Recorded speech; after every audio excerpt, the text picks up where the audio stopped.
ನಮಸ್ಕಾರ ವೀಕ್ಷಕರೇ, ಎಲ್ಲರಿಗೂ ಒಂದು ಚಾನಲ್ಗೆ ಆತ್ಮದಂತ ಸ್ವಾಗತ. ಇವತ್ತಿನ ವಿಡಿಯೋದಲ್ಲಿ ನಾವು ಈ ಬಿಗ್ ಬಾಸ್ ನಿನ್ನೆ ಎಲ್ಲರಿಗೂ ಒಂದು ವಿಶ್ ಕೇಳ್ಕೊಳಕ್ಕೆ ಹೇಳ್ತಾರೆ. ನಿಮ್ಗೆ ಅದು ಬಿಗ್ ಬಾಸ್ ನೆರವೇರಿಸ್ತಾರೆ ಅಂತಲೂ ಹೇಳ್ತಾರೆ. ಇದರಲ್ಲಿ ಬಿಗ್ ಬಾಸ್ ಇವತ್ತಿನ ಸಂಚಿಕೆಯಲ್ಲಿ ಯಾರ್ಯಾರು ವಿಶ್ ನೆರವೇರಿಸಿದ್ರು, ಅಷ್ಟಿಲ್ದಿ ಸಂಚಿಕೆಯಲ್ಲಿ ಏನಾಗುತ್ತೆ ಅನ್ನೋದ್ರ ಬಗ್ಗೆ ನೋಡೋಣ ಬನ್ನಿ. ಅದಕ್ಕಿಂತ ಮುಂಚೆ ವಿಡಿಯೋ ಲೈಕ್ ಮಾಡಿ, ಶೇರ್ ಮಾಡಿ, ಮರ್ದೇ ಚಾನಲ್ ಸಬ್ಸ್ಕ್ರೈಬ್ ಮಾಡಿ ಇನ್ನಷ್ಟೇ ಅಪ್ಡೇಟ್ಗಳಿಗಾಗಿ. ಬನ್ನಿ ವಿಡಿಯೋ ಸ್ಟಾರ್ಟ್ ಮಾಡೋಣ. ಬಿಗ್ ಬಾಸ್ ಸೀಸನ್ 11 ಸ್ಪರ್ಧಿಗಳ ಕೊನೆಯ ವಾರದಲ್ಲಿದ್ದಾರೆ. ಆಡಲು ಟಾಸ್ಕ್ಗಳಿಲ್ಲ, ಜಗಳ ಆಡಲು ವಿಷಯಗಳಿಲ್ಲ. ಆದರೂ ಬಿಗ್ ಬಾಸ್ ಅಂತೂ ಕೊಟ್ಟಿರೋ ಟಾಸ್ಕ್ಗಳದ್ದು ಜಗಳ ಆಡ್ತಾರೆ ಆ್ಯಕ್ಟಿವಿಟಿಯಲ್ಲಿ ಕೂಡ. ಆದರೆ ಮನದ ಮಾತು ಹೇಳೋಕ್ಕೆ ಬಿಗ್ ಬಾಸ್ ಅವಕಾಶ ಮಾಡಿಕೊಟ್ಟಿದ್ದಾರೆ. ಹೌದು, ಅದು ಮನೆಯಲ್ಲಿ ಮಾಡಬೇಕಾಗಿರೋ ಆಸೆಗಳನ್ನು ಬರೆದು ತಿಳಿಸೋಕೆ ಬಿಗ್ ಬಾಸ್ ಹೇಳಿದ್ದಾರೆ.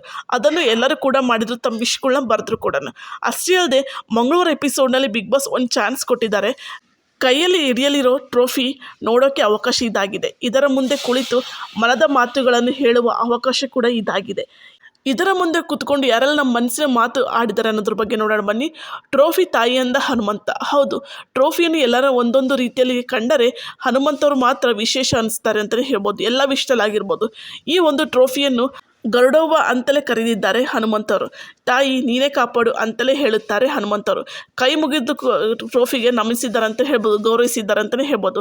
ಭವ್ಯಗೌಡ ಕಣ್ಣೀರು ಹಾಕುತ್ತಲೇ ಟ್ರೋಫಿ ಮುಂದೆ ಹೇಳ್ತಾರೆ, ಟ್ರೋಫಿ ಜೊತೆಗೆ ನನಗೆ ಬರೋ ದುಡ್ಡು ಕೂಡ ಅಷ್ಟೇ ಉಪಯೋಗವಿದೆ.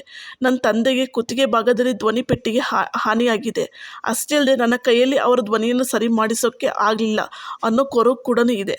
ಅವತ್ತು ನನ್ನ ಹತ್ತಿರ ದುಡ್ಡು ಇದ್ದಿದ್ದರೆ ಅಪ್ಪ ಮತ್ತೆ ನೀಟಾಗಿ ಚೆನ್ನಾಗಿ ಆಗ್ತಿದ್ರು, ಮೊದಲಿನಂತೆ ಮಾತಾಡುವಂತಾಗುತ್ತಿದ್ದರು ಎಂದು ಟ್ರೋಫಿ ಮುಂದೆ ಕಣ್ಣೀರಿಡುತ್ತಲೇ ತಮ್ಮ ಮನದಾಳದ ಮಾತು ಹೇಳಿದ ಭವ್ಯಗೌಡ. ತ್ರಿವಿಕ್ರಮ್ ಅವರು ಹೇಳ್ತಾರೆ, ನಿನ್ನ ಹತ್ರ ಇರೋ ರೆಕ್ಕೆ ನನಗೆ ಕೊಡು, ನಾನು ದೊಡ್ಡ ಸ್ಟಾರ್ ಆಗಿ ಬೆಳಿತೀನಿ ಅಂತೇಳಿ ತ್ರಿವಿಕ್ರಮ್ ಅವ್ರು ಕೇಳ್ತಾರೆ. ಅದಲ್ಲದೆ ತ್ರಿವಿಕ್ರಮ್ ಅವ್ರ ಮಾತಾಡೋದು ತುಂಬಾ ಎಮೋಷ್ನಲ್ ಆಗಿ ಭಾವುಕರಾಗಿ ಹೇಳಿದ್ದಾರೆ ಅಂತಲೇ ಹೇಳ್ಬೋದು. ತ್ರಿವಿಕ್ರಮ್ ಅವರು ನಾನು ದೊಡ್ಡ ಸ್ಟಾರ್ ಆಗಬೇಕು, ನನ್ನ ರೆಕ್ಕೆ ನನಗೆ ಕೊಡು ಅಂತೇಳಿ. ಇದು ಅಂತೂ ತುಂಬಾ ಎಮೋಷ್ನಲ್ ಆಗಿದೆ ಅಂತ ತ್ರಿವಿಕ್ರಮ್ ಅವರು ಇದೇ ಫಸ್ಟ್ ಟೈಮ್ ಈ ರೀತಿ ಮಾತಾಡ್ತಿರೋದು ಅಂತಲೇ ಹೇಳ್ಬೋದು. ನೆಕ್ಸ್ಟ್ ಬಂದು ಮೋಕ್ಷದವ್ರು ಕೂಡ ಟ್ರೋಫಿ ನೋಡ್ಕೊಂತ ಕಣ್ಣೀರು ಹಿಡ್ಕೊಂಡು ನಿಂತಿರ್ತಾರೆ ಅಂತ ಹೇಳ್ಬೋದು. ಅವ್ರಿಗೆ ಮಾತೇ ಬರಲ್ಲ ಮೋಕ್ಷದವರಿಗೆ, ಅಷ್ಟು ಬರೀ ಅಳ್ತಿರ್ತಾರೆ ಅವ್ರು ಟ್ರೋಫಿ ನೋಡ್ಕೊಂತ. ಅಷ್ಟೆಲ್ಲ ಉಗ್ರ ಮಂಜವ್ರ ಕಡಲ್ಲಿ ಕೂಡ ನೀರಿರುತ್ತೆ. ರಜತ್ ಅವರು ಅಂತೂ ಟೆನ್ಷನಲ್ಲಿ ಇದ್ದಾರೆ ಅಂತ ಹೇಳ್ಬೋದು. ಅವರು ಆ ಟ್ರೋಫಿ ನೋಡ್ತಿದ್ದಲ್ಲ ಅವ್ರು ತುಂಬಾ ಖುಷಿ ಆಗ್ಬಿಟ್ಟಿರ್ತಾರೆ ಅಂತ ಹೇಳಿ. ಈಗ ದೊಡ್ಡ ಮನೆ ಟ್ರೋಫಿಯ ಸದಸ್ಯರು ನೋಡ್ಕೊತ ಮಾತಾಡ್ಕೊತ ಕುಂತಿದ್ರು ಅಂತ ಹೇಳ್ಬೋದು ಅವ್ರ ಮುಂದೆ. ಅದಲ್ಲದೆ ಬಿಗ್ ಬಾಸ್ ನಿನ್ನೆ ಒಂದು ವಿಶ್ ಕೇಳಿರ್ತಾನೆ, ನಿಮಗೆ ವಿಶ್ ಕೇಳಿ ನಿಮ್ಗೆ ಆ ವಿಶ್ನ ಬಿಗ್ ಬಾಸ್ ಅದನ್ನು ನೆರವೇರಿಸ್ತಾರೆ. ಆದರೆ ವಿಶ್ನಲ್ಲಿ ನೀವು ಬಿಗ್ ಬಾಸ್ನ 2 ಕೈಲಿ ನನ್ನ ಕೈ ಒಂದಾಗಿರಬೇಕು, ನಾನು ವಿನ್ನರ್ ಆಗಬೇಕು, ಆ ರೀತಿ ಬರೆಯೋಂಗಿಲ್ಲ ಅಂತಲೇ ಹೇಳಿರ್ತಾರೆ ಬಿಗ್ ಬಾಸ್. ಇವತ್ತಿನ ಸಂಚಿಕೆಯಲ್ಲಿ ನೋಡಿರ್ಬೋದು ನೀವು, ಮೋಕ್ಷದವ್ರ ಆಸೆ ಈಡೇರಿಸ್ತಾರೆ ಅಂತಲೇ ಹೇಳ್ಬೋದು ಬಿಗ್ ಬಾಸ್. ಹೌದು, ಮೋಕ್ಷದವ್ರು ಒಂದು ವಿಶ್ ಕೇಳ್ಕೊಂಡಿರ್ತಾರೆ ಬಿಗ್ ಬಾಸ್ ಹತ್ರ. ಏನಂತಂದರೆ ನನ್ನ ತಮ್ಮ ಗಣಿ ನಾನು ಬಿಗ್ ಬಾಸ್ ಮನೇಲಿ ನೋಡಬೇಕು, ಇಲ್ಲಾಂದರೆ ಅಮೃತ ಅಂತ ಅವ್ರ ತಂಗಿ ನಾನು ಬಿಗ್ ಬಾಸ್ ಮನೇಲಿ ನೋಡಬೇಕು ಅಂತ ಹೇಳ್ತಾರೆ.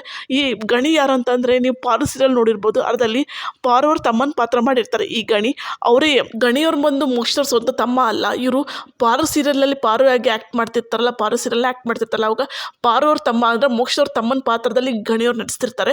ಇವರು ಆ ಬಾಂಡಿಗೆ ಎಷ್ಟೋ ಮಟ್ಟಿಗೆ ಬೆಳೀತು ಅಂದರೆ ಮೋಕ್ಷದ ಹಾಗೂ ಗಣಿಯವ್ರ ಬಾಂಡಿ ರಿಯಲ್ ಲೈಫ್ನಲ್ಲಿ ಅವ್ರ ಅಕ್ಕ ತಮ್ಮನ ಥರನೇ ಇದ್ದಾರೆ ಅಂತ ಹೇಳಿ. ನೀವು ಸಾಕಷ್ಟು ಮೋಕ್ಷದವ್ರ ವಿಡಿಯೋ ಇನ್ಸ್ಟಾಗ್ರಾಮ್ ವಿಡಿಯೋಗೆ ಇರ್ಬೋದು, ಯೂಟ್ಯೂಬ್ನಲ್ಲಿ ನೋಡಿರ್ಬೋದು.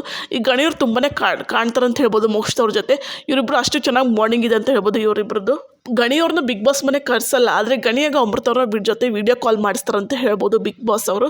ಅದಂತೂ ಇವ್ರು ತುಂಬಾ ಎಮೋಷ್ನಲ್ ಆಗ್ತಾರೆ ಅಂತ ಹೇಳ್ಬೋದು ಮೋಕ್ಷದವರು. ನೆಕ್ಸ್ಟ್ ಬಿಗ್ ಬಾಸ್ ಯಾರೆಲ್ಲ ಆಸೆ ಈಡೇರಿಸ್ತಾರೆ ಅಂತ ಕಮೆಂಟ್ ಬಾಕ್ಸಲ್ಲಿ ಕಮೆಂಟ್ ಮಾಡಿ. ಮೋಕ್ಷದವ್ರ ವಿಶ್ ಬಗ್ಗೆ ಹಾಗೆ ಕಂಟೆಸ್ಟೆಂಟ್ಗಳ ವಿಶ್ ಬಗ್ಗೆ ಯಾರು ಯಾವ ವಿಶ್ನ ಬಿಗ್ ಬಾಸ್ ಪೂರೈಸ್ಬೇಕಂತ ಕಮೆಂಟ್ ಮಾಡಿ. ವಿಡಿಯೋ ಲೈಕ್ ಮಾಡಿ, ಶೇರ್ ಮಾಡಿ, ಮತ್ತೆ ಚಾನಲ್ ಸಬ್ಸ್ಕ್ರೈಬ್ ಮಾಡಿ. ಬಾಯ್.